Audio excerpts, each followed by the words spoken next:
On Tuesday night, the 2021 NBA draft order was announced for the top 14 teams, which is extremely interesting to see in such a talented and stacked class this year with names such as Cade Cunningham, Jalen Suggs, and Jalen Green. So now that we know the order of the draft, which players will the top 5 teams in the 2021 draft most likely pick? Find out in this video.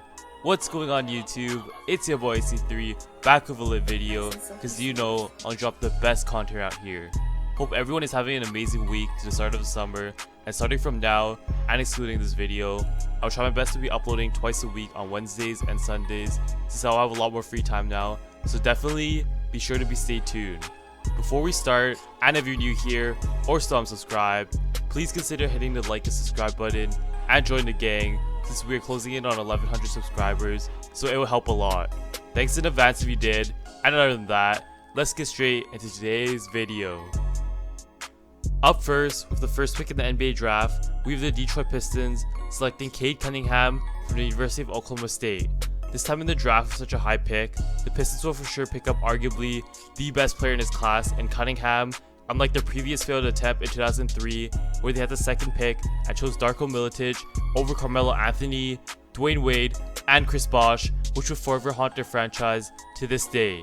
Picking a player like Cade will for sure be the smart thing to do since the Pistons are rebuilding anyways, and Cade would fit perfectly on this young Detroit Pistons team.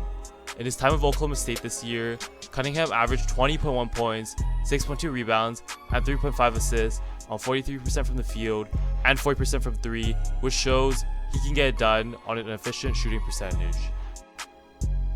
Combined with that, Cunningham is a 6'8" and 220-pound guard, which makes it so he can shoot over defenders since he is really tall for his position and can body and bully smaller guards in the paint, which he effectively did in college. He will also be able to direct traffic on the floor for the Pistons and will be very effective in the pick and roll with a player like Isaiah Stewart or Mason Plumlee, where he can feed either one of them or create a shot. Cunningham is just the perfect guard and basically has no weaknesses, where the only flaw we saw was that we don't know how well he plays without the ball since he had the ball in his hands most of the time in college. Regardless though, the Pistons will for sure take him since he is such a promising prospect. With the second pick in the 2021 draft, we have the Houston Rockets taking Jalen Suggs from the University of Gonzaga.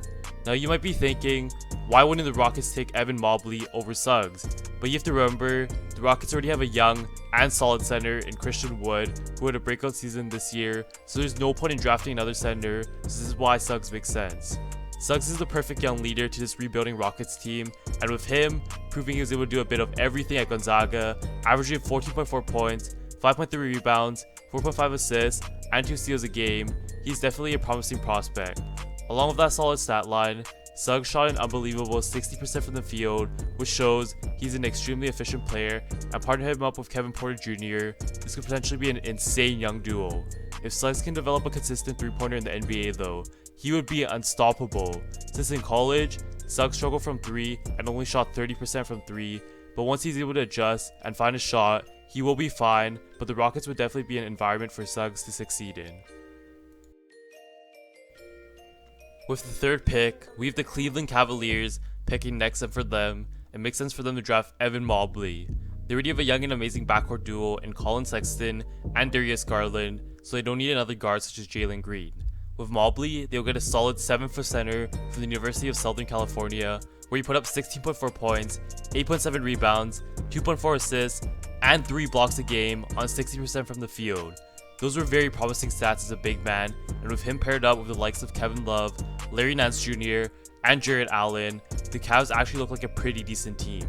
The Cavs will have a very solid front court now, and adding Mobley just stacks their front court, where their paint defense will be insane and should be one of the best next year in the NBA. If Mobley can develop a consistent jumper though, similar to Suggs, Mobley will be so unguardable since he will be able to stretch the floor and force the opposing centers to step up and open up the paint for his teammates.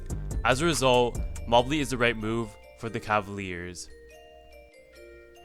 With the fourth pick, we have the Toronto Raptors, who surprisingly jumped up from the 7th or 8th draft spot to the 4th spot, picking Jalen Green from the NBA G League. Green was the man in the G League program, where he averaged 17.9 points, 4.1 rebounds, and 2.8 assists per game, and was just a force of nature to be reckoned with. He also put up these stats on 46% from the field and 37% from 3.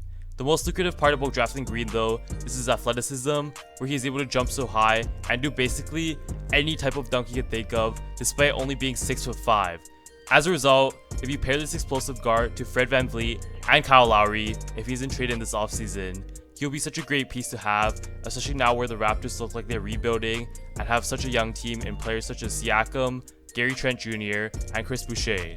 The only downside though might be his health, since he could potentially sustain a major injury, which means that Green really has to watch himself, but if he can stay healthy, you guys should look out for the Toronto Raptors next year, for sure. Finally, in the 5th pick of the 2021 NBA Draft, we have the Orlando Magic selecting Jonathan Kuminga from the G League as well. Kuminga is an extremely talented player as well, where he was another 5-star recruit and the best small forward in his class, and he could fit well to a very young Orlando Magic team with players such as Cole Anthony, Mo Bamba, and more. He showed out at the G League development program last year, where he put up 15.8 points, 6 rebounds, and 7.2 assists a game, which are very well-rounded stats, and demonstrates he can do everything on the court. The only thing a bit concerning about Kuminga was his field goal percentage and 3-point percentage, where he only shot 39% from the field and 25% from 3 in the G League camp. As a result, if the Magic training staff can help him develop into a consistent shooter and he can raise both his field goal and 3-point percentage numbers up, he will make a huge impact on this young and hungry Magic team. But what do you guys think? Do you guys believe I nailed it with the selections and this is what will most likely happen in the actual NBA draft? Let me know about all your guys' thoughts in the comment section below, and please, if you enjoyed the video and made it this far, please go and hit the like and subscribe button. Thank you if you did, and be stay tuned for Sunday's video. Until next time, AC3 out!